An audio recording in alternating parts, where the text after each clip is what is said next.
Hi everyone, welcome back to the Alex Beyond Thoughts podcast with me, Alex, your host. I am so grateful that you're here today. And as you would have already seen by the title and the description of this episode, we have a wonderful special guest, the most treasured person, the angel of my life at the moment, Grace Emily. Hello. What an intro. Thank you. Yes, we've got Grace on today, guys. Grace is an enigma. She is multifaceted. There are so many parts and sides to Grace, and I love them all dearly. From being a yoga teacher to being a PT to a corporate girlie to now the holistic health and lifestyle wellness movement queen that she is. I am so grateful to have you on the podcast today, Grace. Welcome. Oh my gosh, I love you so much. Thank you. I love you too. I love you so much. And I'm so grateful for you for being here. Okay, so in this episode, I really want to chat to you guys and to Grace more specifically about everything to do with her business, how she got into the space, everything. So I'm going to kick off with my first question of what were your first steps into business? Okay, so this is a story that I've actually not really told that many times, but it was a bit of a fluke, if I'm being totally honest.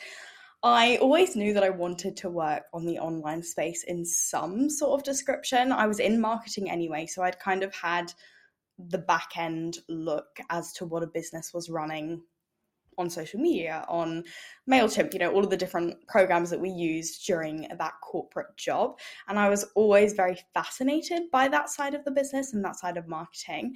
And I'd kind of just started my own Instagram and my own TikTok as like fun. Like it wasn't really ever going to be a business. Instagram I'd had a lot longer than TikTok. And then I downloaded TikTok. It was after everyone was on TikTok. Like I was quite late to the game. Like it wasn't really something that I'd been like on TikTok when it started.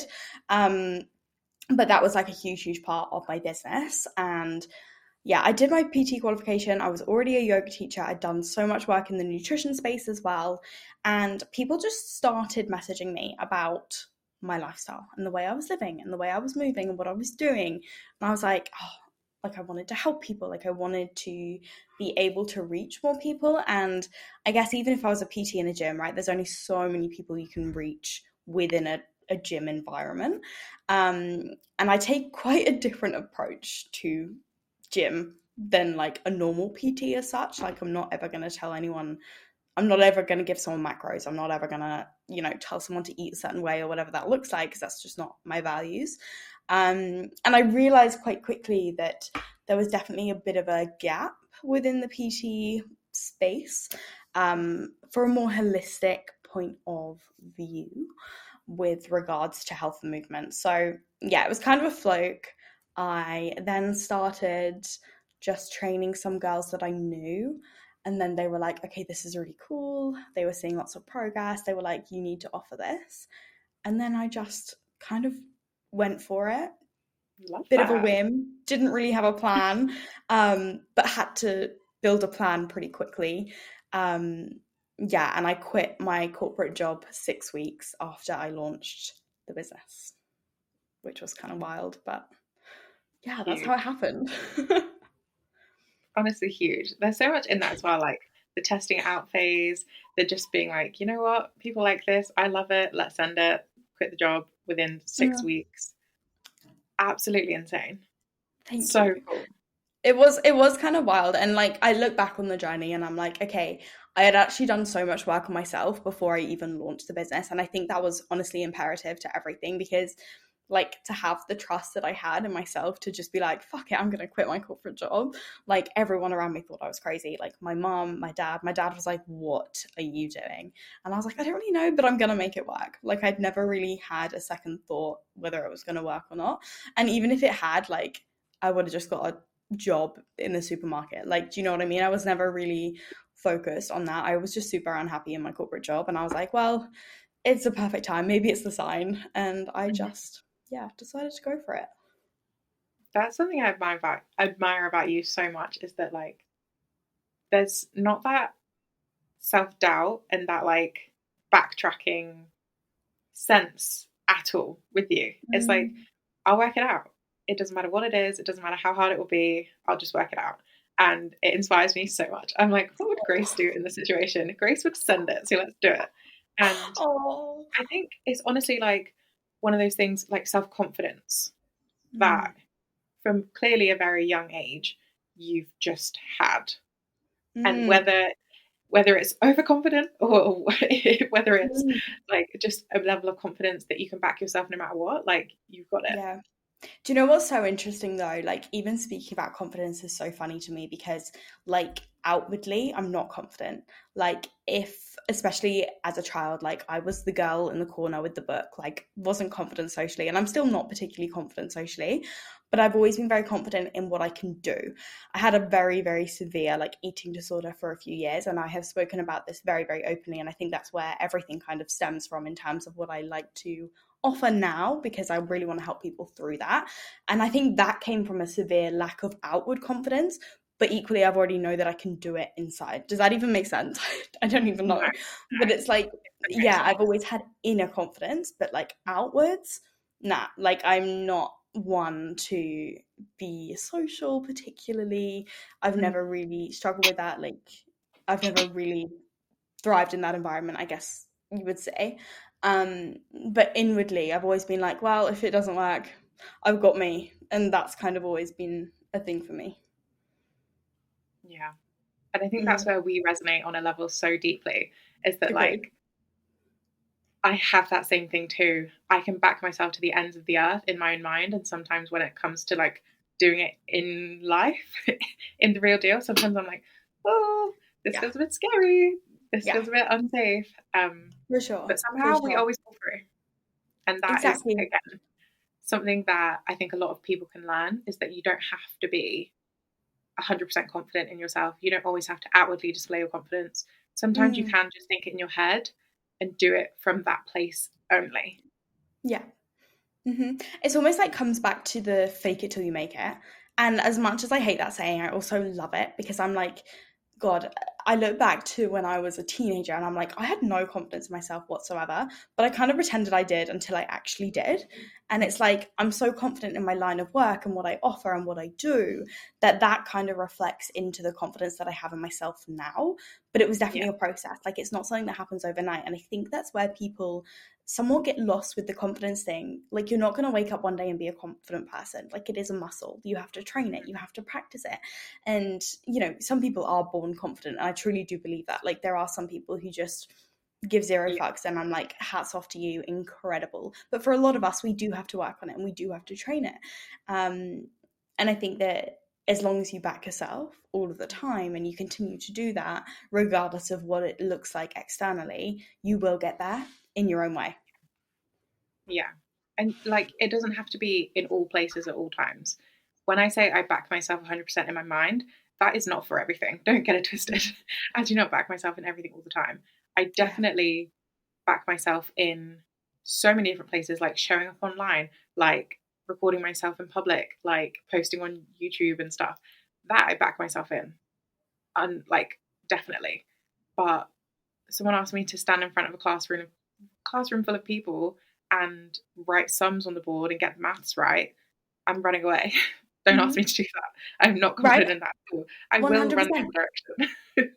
Exactly that. And I think that, like, naturally, you're never going to be good at everything. And putting an expectation on yourself that you are going to be good at everything is just silly because it's not going to happen, right? Yes, you can practice everything you want to practice. And yes, you can improve on everything you want to improve on.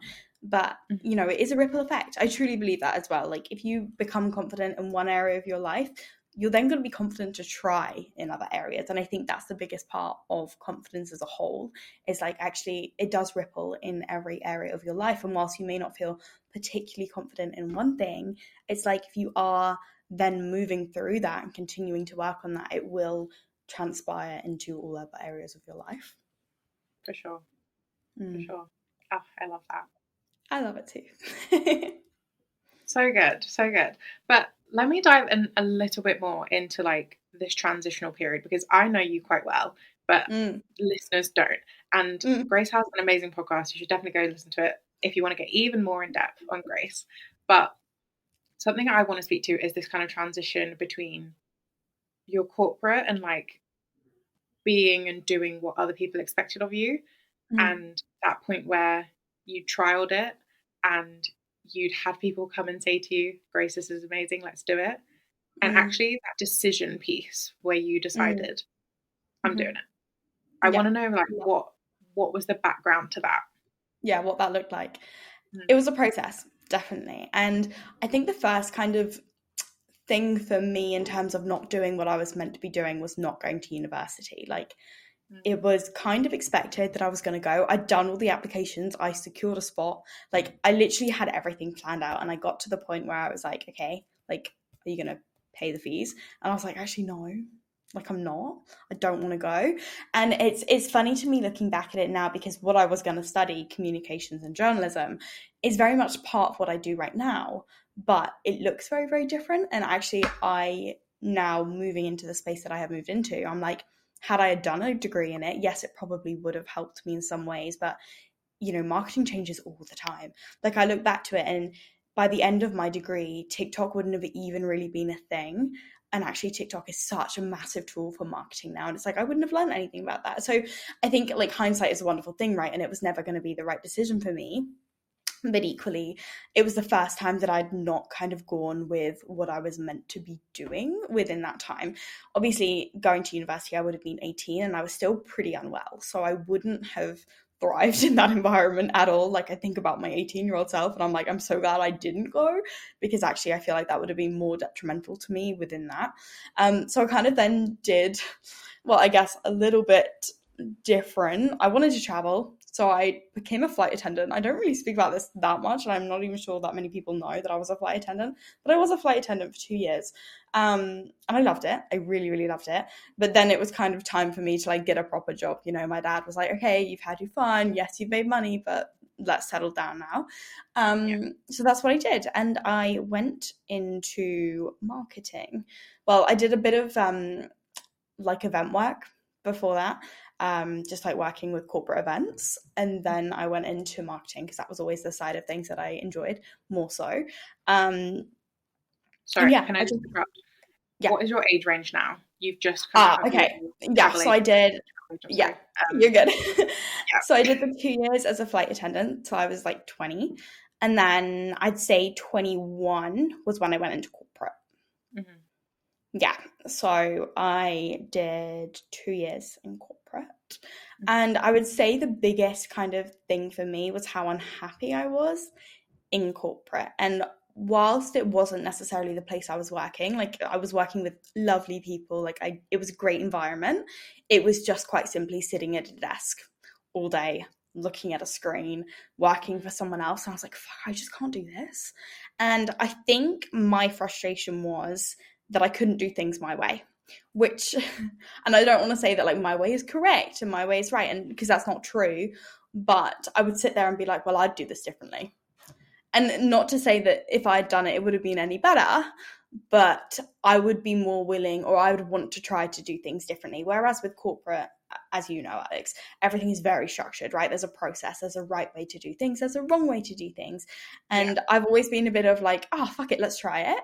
And that's kind of the attitude I've always taken to life, of like, oh, well, if it doesn't work, whatever.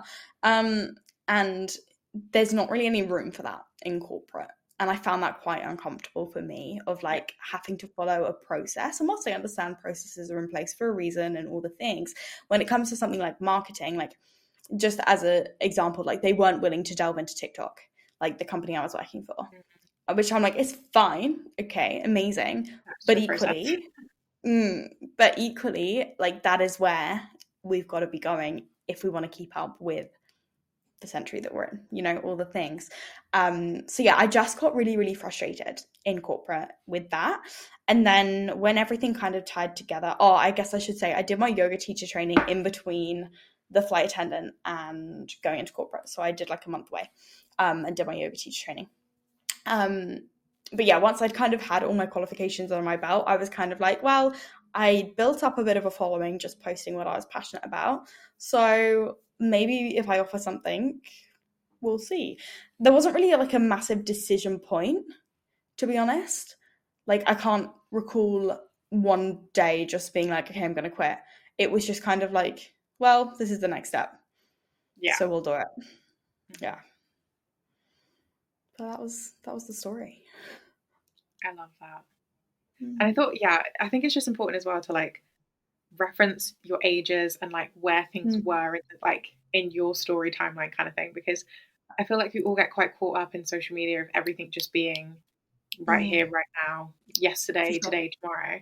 And actually, it was a couple year process. And Oh, you did 100%. some different things in between. And it wasn't just, yeah, you tried it on January 1st, and by February 2nd, you had everything you wanted. Like, No. it was a process. Yeah. And I think that this is something that a lot of people going into the online space thinking that like business is easy in the online space and kind of expecting everything for nothing. Whereas it's like, yes, I launched the business and yes, I quit my job within 6 weeks, but I had been posting on Instagram for 5 years before that point, before I'd even spoken about making any money online. I'd been posting recipes, I'd been posting my yoga, I'd been posting workouts, right? And this was all during lockdown, all when I did my teacher training. Like I pretty much vlogged my entire yoga teacher training. It's horrendous. It's not even on the internet anymore. But do you know what I mean? Like I had people, and even some of the clients that I work with nowadays are like, oh, I remember following you through your yoga teacher training. And I'm like, please don't ever say that to me again. Like, I don't want to know. But it's like, this is the process, right? And I actually have been online and creating content and doing these things for such a long time. And yes, I guess relative, I did quit my job pretty quick, but it was actually 6 years really before that. So I think, yeah, it is important to like timestamp things and to look back on it and be like, it didn't happen overnight. I wasn't an overnight success. And whilst those do happen, I mean, look at the likes of Charlie D'Amelio, you know, look at these people that it does happen. Yeah. I'm not disregarding that. These overnight successes are incredible and it does happen. But for the most part, people have to work and they have to do the work. And, you know, I never really had any intention of making money offline. That wasn't ever going to be my thing. It just kind of happened that way. And isn't that so cool that like it wasn't your intention? Because I think for so many of us, we're like, right, well, I have to find the thing. I have to find exactly what I want to do, and that is it. We just have to go with that. And actually, Yeah. for 6 years or for 5 years before the decision point, you were just doing what you were passionate about, and you were doing what felt good, and you were doing what you felt was the right path. Yeah. And then by year 4, 5, 6, you were like, oh, I actually really enjoy this, and there's a career opportunity here, and there's a business building opportunity here. Let's go for it. But the 3 years before that, there was no direction No. to what No, you and were I currently think doing. exactly that. And I think that that is a very, very important thing. And even like if we're looking at it from, I guess, a financial point as well, like I'd invested so much in myself before I'd even like press go on the business. I'd done my yoga teacher training, which if anyone knows, it's not a cheap thing to do, to like fly to Nicaragua and just spend a month there, you know? And like my personal training, my nutrition courses, my mindset, like everything that I'd done, like I probably spent 20K easily on myself before I'd even launched a business, because I knew that if I was ever going to do anything with it, I wanted to have the most education possible that I could. And I wanted to be able to offer people things from a place of like, yes, I'm very, very passionate about this, but I also have the education behind me. And it's not just like, going on a whim, you know? And that was always really important to me. Yeah. And like, not to bypass the actual need for qualification and for training, like absolutely do not bypass that step. It's needed. But 4 years ago, 6 years ago, we didn't have the same level of education available to us that is currently available now. No. It's literally at our fingertips. If you decided on a random Friday night to deep dive into nutrition, you could potentially have like degree level education in 6 hours if you went hardcore, because it's all available to us if we look for it in the right places, and that's for free. Yeah. Like, I can't lie. My whole degree, I self-taught essentially through Googling. Yeah. And through finding the answers for what I needed through Google. Like, I learned, yes, from lecturers, but 3/4 of my degree was through a pandemic. I was self-taught for 2 years, essentially. And that is of a 3-year degree. You can do this kind of stuff yourself. And yes, you absolutely need traditional qualifications and traditional education in some spaces. Please do not try and go do a heart bypass surgery with no training. Please not. If you want to teach yourself marketing, if you want to teach yourself the basics of nutrition, if you want to teach yourself business, jump on Google. Like, Yeah. if you have a phone, you're listening to this right now, you have all the things you need. You've just got to dedicate some time to doing it. Yeah. And 6 years of guided study, 3 months of guided study, like whatever it is, you can Yeah. actually give yourself an incredible education and get yourself 5, 6, 7 steps ahead of where you would be if you didn't spend that Friday night deep diving Google for 6 hours. Yeah, literally. And it's so easy. And I think that's the biggest thing. And I think the pandemic, like, I think a lot of good did come out of the pandemic, and it really did prove to humans that we can do things without, all the things that we thought we needed beforehand. And I think a huge thing on my journey was like moving into the space that I move into now. Like, I look after people's health and I look after people's wellness and I look after their mental well-being. So for me, it was always so, so important that I was qualified within that area and that Yeah. I did have the education behind me, because I think, kind of speaking roughly, like in the online space, a lot of people aren't qualified, and I'm not disregarding or disrespecting anyone that isn't qualified. But I think that it is important when you are taking someone's health or you are taking someone's, fitness, it's a big part of someone's life. And I do think that it is important that we recognize we need to be educated to do that. And it's not just something you can do on a whim. Yeah. And it's not just a quick way to make money. Like, it is someone else's well-being, and it is someone else's, like, you can change someone's life with health and wellness, like, truly. Mhm. And that is, the work that I do. And I think that it is so, so important to me that I have that backed up by all the education behind me. But equally, that education nowadays is so much more accessible than it was 10 years ago, which Yes. is the most incredible thing. Mhm. I love it. It just makes me so excited for people, especially like listening to this podcast. If you are listening to this now, you know you want better for yourself, and you know that this kind of work is going to lead you to places that you want to be. And it's just a reminder every single time that actually it's available. It's right Mm. there. You can access it. Listening to this podcast right now is education. Yeah. Committing this time to yourself is invaluable because you're learning things you maybe wouldn't have learned an hour ago, but you're investing the time here and now to do it for yourself. And it's just, it really lights Yeah. me up to know that people have that kind of self-belief, even if they don't realize. Being in this space, being on Grace's Instagram, being on mine, being on TikTok with us, like YouTube, whatever it is, podcasts, you are actually believing in yourself because you're giving Yeah. yourself access to this information right here, right now. And you're learning all of the time. And I think even with education, and even with like a personal training qualification, there's only so much you're going to learn.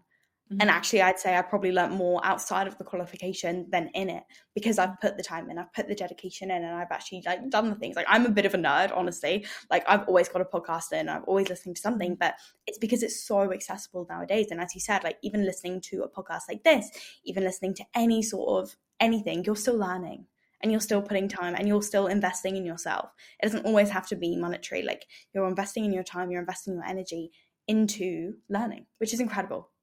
Yeah. And the same to say for me and you both about like learning, even though there's no like upside. There's nothing to gain from us listening to the Huberman Lab or listening to Tom Bilyeu's Impact Theory or whatever, like whatever the education piece is. We do it because we love it, and we do it because it's actually fun. And if you're someone that doesn't find education and learning and like investing in yourself, monetary value or not, if you don't find that fun, maybe you need a reframe to like realize actually it is fun when there's no expectation for yourself to do anything about it. You get to just have the knowledge. You get to just have the awareness. You don't have to force yourself to do anything with it. Yes, of course, if you learn how to navigate sleep better and know what nutrition is great for your particular body type, perfect. Acting on that knowledge, I'd love that for you. But also, you get to listen to that and absorb it and know it and not do anything with it. You can just have that. And for a later date, you know better for when you choose to do something about it. Yeah. And it's massive. And I think that you absorb so much more than you realize, like even just listening. And it's like suddenly you've got a friend who's done this and you're like, oh, listen to this podcast. This will help. Right. And it's like you can be just more aware of what's going on. And I think it's just so, I mean, I love learning so much all the time, but there are so many ways to learn nowadays. Like, it's not your traditional sit in front of a whiteboard and take notes from a teacher. Like, no, you don't have to do that. You can be listening to a TED Talk, listening to a podcast. You can be reading a book. Like, there's so many different ways to just keep the mind active. And I think that's been something like, transitioning into adulthood, you're not forced to learn. But it's so interesting for me to witness myself wanting to learn. Like, I never thought after school I'd want to learn, but actually there's so much more to life than school that I hadn't even realized. Yeah. Yeah. Yeah, And even on school, like with alternative education, I can't lie to you, the majority of my A level no, not degrees, A level qualifications, are literally attributed to people on YouTube teaching chemistry, teaching biology, teaching world development, like mostly biology and chemistry. But I learned the entire photosynthesis process, the entire I can't remember what the other one was called now. But anyway, whatever the system was, I learned that through YouTube by someone on YouTube showing me the diagrams and the pictures and everything. My teacher did not do anything for that. No. The books did nothing. A man on YouTube that was very enthusiastic with pictures and like scales of photosynthesis processes taught me everything. I could still probably recite that process to you right now. And that's the impact of alternative education. Literally that. And I think school is such an interesting topic because I genuinely didn't go to college for 6 months because I was so unwell. And this was in my last year of college. And I hadn't gone because I genuinely couldn't. And then the school literally phoned my mum and was like, Grace can't take her exams because she hasn't been at school. And my mum was like, well, she's been doing school on YouTube. So like, what do you mean she can't take her exams? So basically the long and short of it was I then had to go in and do mock exams so that they could assess. And basically I got all A's in everything. And I had been learning myself off the internet for the last 6 months, sorry. So they didn't have a leg to stand on because I was going to pass my exams. And I think it's so interesting for me because had I actually gone to college, would I have got as good grades as I did? Probably not, which sounds ridiculous. But actually sitting in a classroom was never going to serve me at that period of my life. But I still did the work, I still showed up, and I learned myself on the internet. But that was so, like, not the thing that you did, that they didn't even want me to take my A-levels, which was so interesting to me. Honestly, every time we even have, like, more than a second of conversation, me and Grace end up at one point going, we are the same person, because right now we are the same person, in a sense. Through my final year of college, I just stopped going and I stopped showing up and I got put on probation, like academic probation. And I had to turn up to these like detention hours essentially where someone sat and watched me do my work. Obviously that didn't work.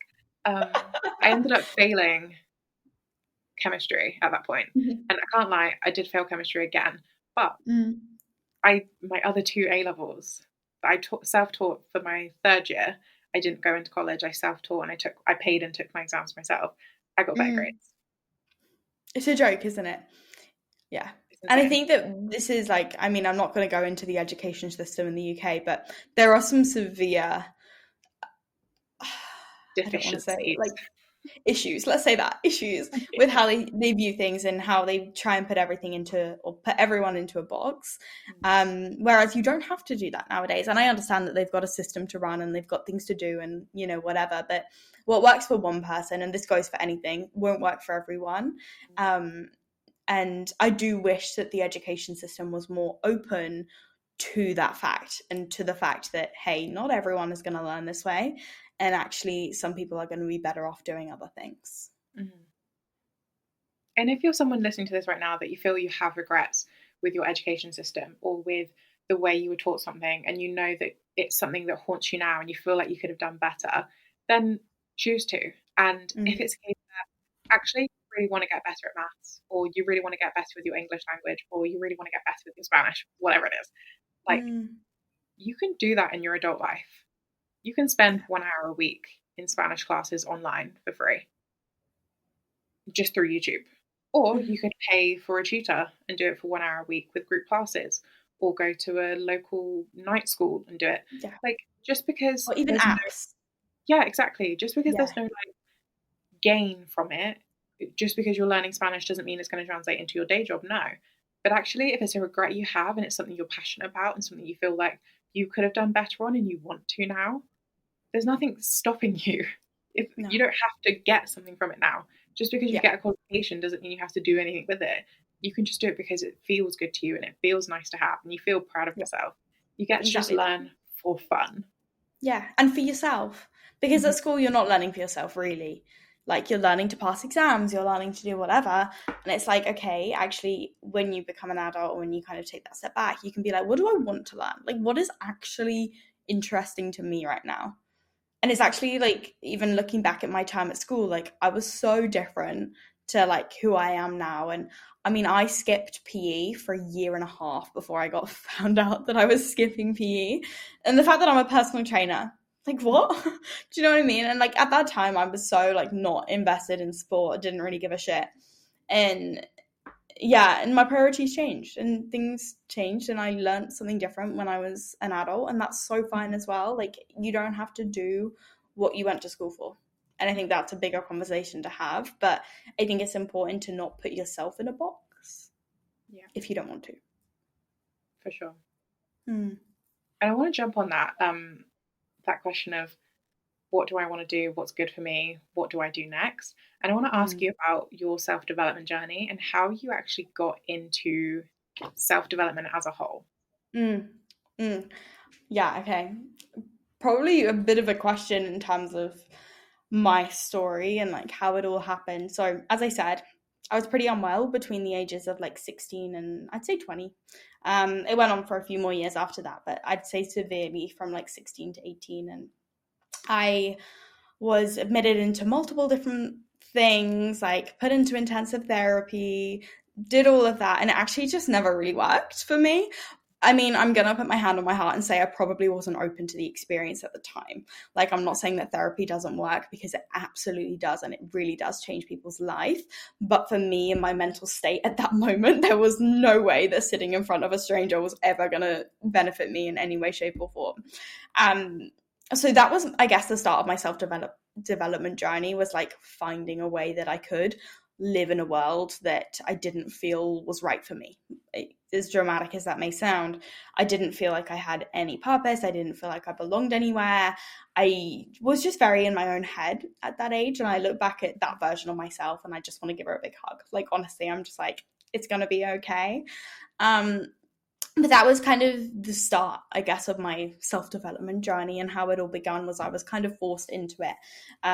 Therapy wasn't really for me. I knew I didn't want to live the way I was living, but I didn't really know what that looked like. So I found yoga during that time. And I'd say yoga was the catalyst of my self-development journey, because I think a lot of people view yoga and they see yoga and they see like the physical practice, which is amazing. It was all I was allowed to do was yoga for once a week. Um, and then actually delving into more of the philosophy side of yoga, the spiritual side of yoga, and some of the concepts that they have as a way of living your life was really what got me started. And I realized how powerful the mind was.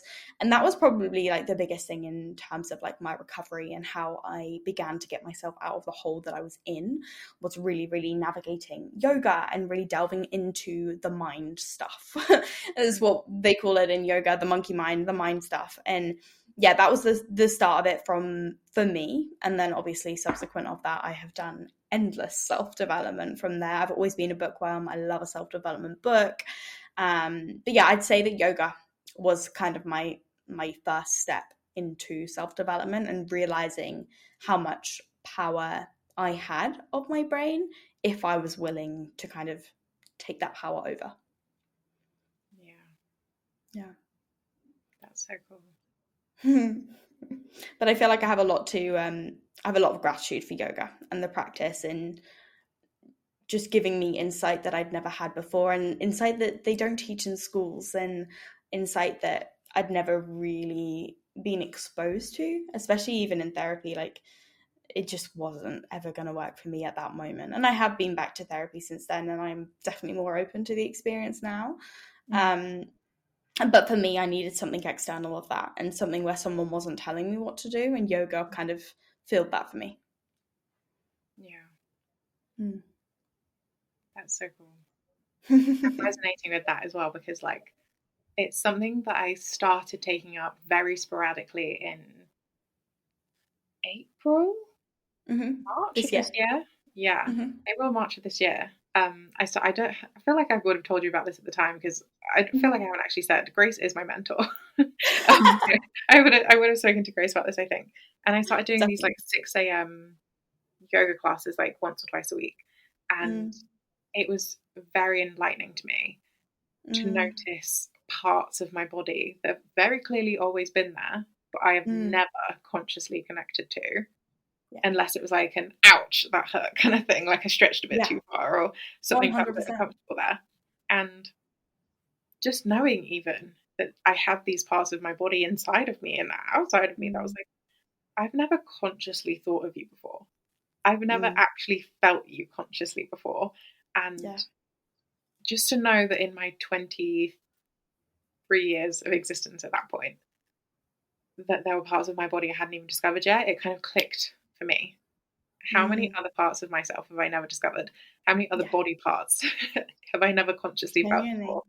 And if you've never done yoga before, I will just implore you to try it for more than once or 100%. twice. Yeah. Really And I try and think, just be conscious in the practice. yeah. And that's the biggest thing I think with yoga. And for me, I would say it's the easiest way. I mean, I do a lot of subconscious work with clients and I do a lot of work on the subconscious mind and how we can tap into that. And people tend to get confused about what that looks like and they think it's a bit of a woo woo thing and whatever it looks like. But actually, yoga is, or even just breathing, is the easiest way to tap into your subconscious mind, right? Because you don't think about breathing throughout the day. You're just breathing. Your body just does it. You just do it all the time. But if you choose to, you can control your breathing.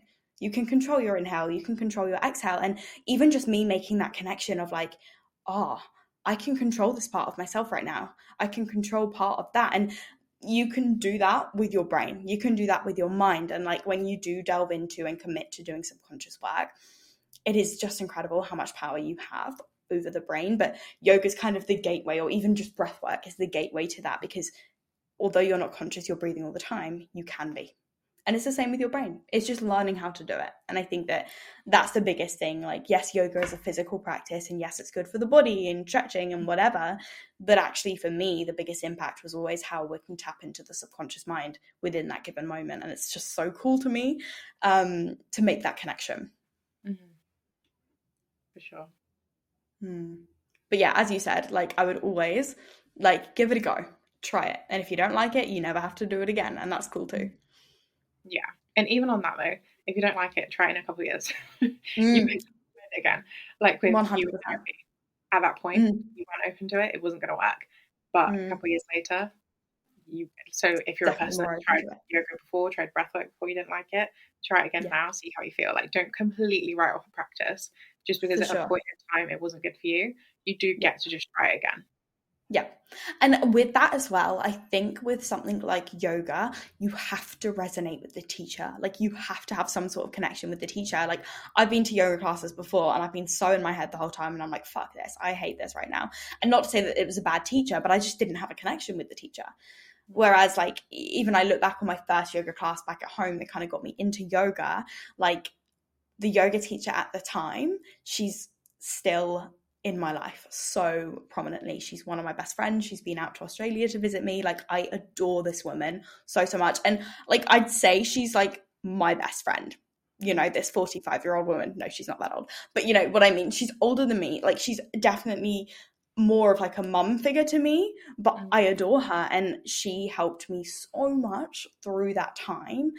And I love her. I love her so much, and she's so so prominent in my life, and she will continue to be. And yeah, like if I hadn't had that connection with her, like I don't think I ever would have gone back to yoga. Quite frankly, like genuinely. Yeah. So I think it is very very important that you have a very good connection with the teacher, and not even from like a friendship level. Like you don't have to be friends with your yoga teacher. I'm not saying that you do, but you need to enjoy the style of teaching, right? Because everyone does do it very very differently. Yeah, for sure. Mm, And I've even noticed that now that you've said it. I've never consciously thought it before, but I had so the one class I did was with one lady that was quite strict. She was mm, very form based, and if you mhm, weren't in the right shape, she'd make you. mm. In Very obviously the traditional. kindest sense. But yeah, she was very clear about what she wanted you to get out of the practice. And if your toes weren't bent the right way, she was correcting them. If your leg was bent the wrong Mm. way, she was correcting it. And that class, I knew going into it that this was a focused class. I needed to be Yeah. fully present in this and like get my mind right, because otherwise I was doing it wrong. Yeah. And I was going to be corrected for it in like a good way. And in the other class that I was doing, it was very relaxed. It was very connecting and peaceful and all about going internal in your Mm. spirituality. And when I needed that, it was perfect. But Yeah. sometimes I was also craving that structure and to know, am I doing this right? Am I in the right position? Like, so 100%. even if you have a regular class, there are also other classes that might give you something you didn't know you needed. Yeah.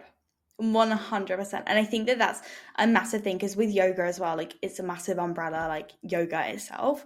And then you have so many different things within that. Like for me, something I avoided for years was yin yoga. And when I talk about yin yoga, I always explain it as controlled napping. Like it is quite simply controlled napping, which means you have a lot of space in your head, right? And actually at the beginning of yoga, if I had done that, I would have been so overwhelmed, because I don't want to spend that much time in my own head. But actually now I'd say that yin yoga is probably one of my favorites, because it gives me time in my head, I like love it. external, right? Exactly. But if that had been your first yoga class, would you ever have gone back to yoga? Probably not. No. Probably not. Right. And I think you do discover different things at different parts of your journey, definitely. And that gets to be okay. And like sometimes, as you said, you need that structure, you need that form. And other times you actually just want someone who's wishy-washy and is going to dance around on a mat. And that's perfect too.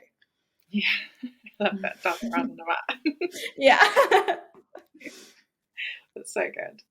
Mm. Um, I'm going to divert topics a little bit, because I'm Mm. also thinking me and Grace can chat for literal Oh, days. don't. Um, Don't. and We've had I'm calls thinking, before that have gone on for 2.5 hours. oh, sure. And even then we were like, okay, we have to leave. Like we have other We stuff to do. actually We've got have to to go. go now. Um, Genuinely. but yeah, I'm thinking I'm now going to split this podcast into two. So Mm-hmm. I want to finish this podcast episode with Mm-hmm. anything Grace wants to talk about on purpose. So Mm-hmm. essentially, Grace, what I'm asking here is, do you believe in purpose? If you do, what is your purpose? And if you don't have a Mm-hmm. purpose yet, why or where or how will you find it? Mm-hmm. I love this question, and I think it's actually a pretty tricky question to answer. Um, do I believe in purpose? I think yes, but I also think that your purpose can change. And I also think that you don't necessarily have one thing that you were meant to do. Like you weren't put on this earth to do this one thing. I think that you can have different purposes in different seasons of your life. And I think that that gets to be okay. And I think that actually the idea of having one singular purpose isn't always helpful for people, because I feel like people then get stressed of like, oh, what's my purpose? What's my purpose? What's my purpose? Constantly trying to search for maybe like one big thing, when actually I don't necessarily think that we need to be doing that. Like it can just be okay that you have multiple different purposes at that time, or just in life in general. Like for me right now, my purpose, I feel, is very much helping people through their journey to connecting to their body, whatever that looks like, whether it's through nutrition, yoga, nervous system regulation, whatever the story is. I feel like my purpose right now is very much focused on helping as many women as I can reconnect to themselves. And that feels very aligned for me right now. Within the next 10 years, is that still going to be my purpose? Honestly, I'd say no. If I put my hand on my heart, I feel like my purpose within the next 10 years is just going to be the best mum I can be. Like all I want is to be a mum with kids, and that will be my purpose in that season of my life. And that's incredible. And even like having this conversation with my mum a few weeks back, she came to visit me in Australia, and she was saying like, I feel like I don't have a purpose right now, because my purpose for the last 18 years has been so dedicated to my brother and I. And it's like she's now trying to find her purpose at 50, you know? And it's like, actually your purpose is going to change, and your purpose doesn't have to be this one thing that you're doing all the time. I mean, if it is, incredible. If you stick to the same thing for your entire life, hats off to you. I love that for you. But I don't think there has to be so much pressure to do this one big thing, when actually at different seasons, your purpose may change. And that's cool. That's amazing. And yeah, I think it is an interesting conversation, because even in school, I think you are kind of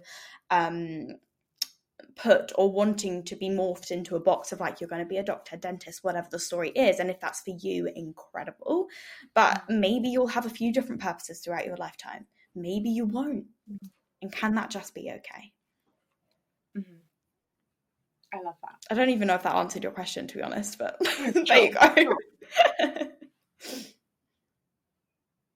And I think as well, like on that, I think just being a mother, very big quotation marks, just being a mother, and that being your purpose has been villainized heavily by the generation of us and the generation before us. And I get why it was villainized in the first place, because it was placed on us as a limit, as an only a mother before. That you could only be a mother. So it was a limit rather than something to aspire to, in a sense, before. Yeah. And now we've kind of swung the other way, where it's almost like a, what? You just want to be a mum? That's the only thing you want to do?